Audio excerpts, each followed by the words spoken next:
Many people idolize celebrities as their sources of inspiration. But have you ever wondered whom they look up to? From Malaika Arora to Tillotama Shom, we asked several accomplished women to name the woman they admire the most.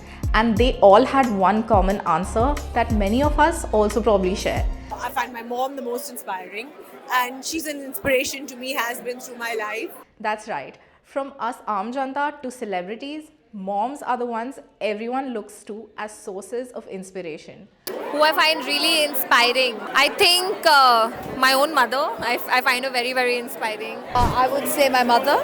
I definitely would say her. For me, she is my mom, my sister. I think all very inspiring women. From Neha Dhupia to Nimrat Kaur Ahluwalia, here's what some inspiring women said about their source of inspiration. But if you had to give a shout out to a powerful, resilient woman you know, who would that be and why? For me, it's my mom.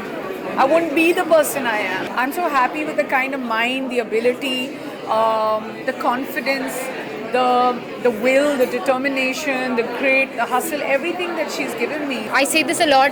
The older I grow, the more I'm becoming like her, and I wouldn't have it any other way. No way. And, Absolutely. And the truth of it is that, you know, if I can raise or do half of what my mother's done for me, for and with my daughter, I'd be a winner. Definitely has to be my mom. I think everything that I am today is because of her. I think she always was way ahead of her time. She always challenged the norm, and I think that's something that I also resonate with. So it has to be her. You have your own set of complexes while you're growing up. But the one thing she always told me was to always be true to who I am and not try to fit in just because the society expects us to. In my personal life, I think it's my mother. And what makes her really inspiring for me is that she doesn't take no for an answer. And she's very, very non-judgmental. And so because she's so non-judgmental, she doesn't need to try very hard to make people feel comfortable.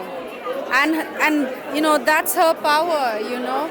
I really admire that, and I really hope to inculcate that in my life. What's also interesting is that Tilottama talked about how mothers are often looked to as sources of strength and support when they're human and have their own moments of vulnerability. When she was battling cancer, and I would be consumed with worry and fear. And so there was a PET scan coming up, and I told Ma, oh, you know, you've lost weight, and so I'm a little afraid. In 6 years, she has never said anything to me. She kept being strong for all of us. She kept absorbing our fear so that we could all feel okay, you know. This was the first time she said to me that I'm a very strong person, but that doesn't mean I don't feel things. So stop putting your fear into me, you know. And I had to take a step back, and we have this idea, we celebrate women as so strong that it's limitless. It's not limitless. And we don't need to become people with infinite strength. All of us have breaking points. You're not idealistic. No, and I think it's unfair to make, when you celebrate women, to also put them on such a pedestal that they can't fall. Correct. And I was so glad my mother said what she said. And I was like, you're right, you know what? And I'm sorry. When we talk about inspiring people, especially mothers, it's important to show them the love and appreciation they deserve for everything they do. But it's also good to remember that they are human too, and they deserve the space to be themselves without them having to be pillars of strength, duty, or compassion 24/7. That's probably one of the most important gifts we can give our mothers. Wouldn't you say?